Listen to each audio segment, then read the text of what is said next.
has expired, and we wanted to see what that means. We'll talk to Representative Tim Griffin up next. KARN News time is 6:12. Bob Steele with you on First News. Well, the ethanol tax credits expired after 30 years, and we wanted to see how this might affect Arkansas and also gasoline prices. We have on the live line with us Representative Tim Griffin. Good morning, Congressman. Good morning. How you doing? I'm good. We appreciate you joining us this early in the morning. If you wouldn't mind explaining this to us, the federal tax credit for ethanol has expired. That ends an era in which the federal government provided more than $20 billion in subsidies. How will this affect the state of Arkansas? Sure. Well, on December 31st, you had two ethanol tax credits, and one what's called an import tariff on ethanol all expire. And I supported that. The bottom line is, and this is what I've heard from constituents last year and since I've been in office this year, is that the ethanol tax credits have caused the price of food to go up. Not only food for humans, but food for chickens and feed that is used in agriculture, because that corn was being used to create ethanol. It made the price go up on food because there was a limited supply, obviously. So I supported this going away.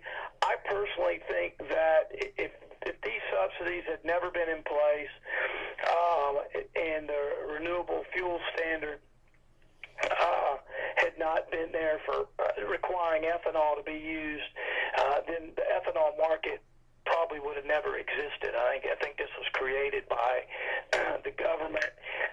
The intention was good to have an alternate source of energy, but the bottom line is, in addition to increasing food prices, ethanol is not as efficient as gasoline, and as a lot of people know, it's harder on an engine.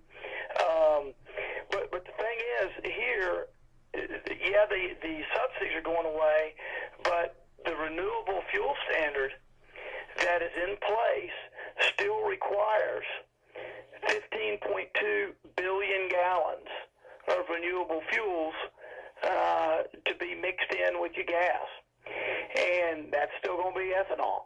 And so the folks that have been advocating for these tax credits for ethanol, and particularly the Midwestern states that grow a lot of corn that like this, they're not real put out by this, because even though the credits are going away, they will tell you that the market is now pretty mature because the federal government requires 15.2 billion gallons of this fuel, of renewable fuel.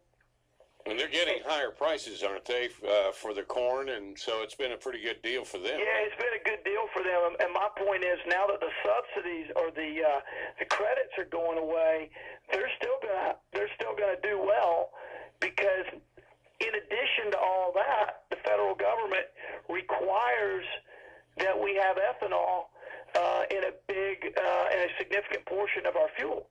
So they've still got a legislative guarantee of business, if you will. And so they are.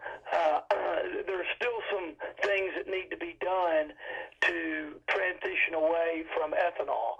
I'm all for exploring alternative fuels, but I just think ethanol is a bad alternative, both in terms of its efficiency and also in terms of what it's done to the food market. All right, Congressman, thank you very much for joining us and explaining this to us this morning. We appreciate you taking time out of your schedule, getting up so early to do so. Thank you all. Have a good one. All right, you too.